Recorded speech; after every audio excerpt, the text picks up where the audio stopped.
आज हामी ब्रदरको 2540 प्रिन्टरमा टोनर लो और रिप्लेस टोनर भनेर देखाएको प्रब्लम कसरी सल्भ गर्ने भनेर सिकाउँदैछौँ।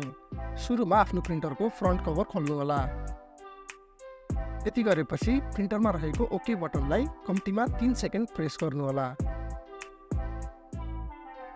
अब त्यहाँ स्क्रिनमा रिप्लेस ड्रम भनेर मेसेज देखाउँछ।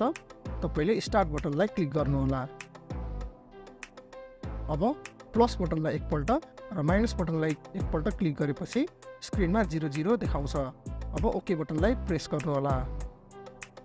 यति गरिसकेपछि आफ्नो प्रिन्टरको फ्रन्ट कभर बन्द गर्नु होला।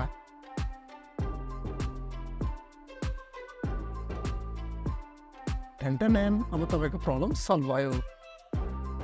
हाम्रो भिडियो मन पर्छ भने कृपया च्यानललाई सब्स्क्राइब गर्न नभुल्नु होला। धन्यवाद।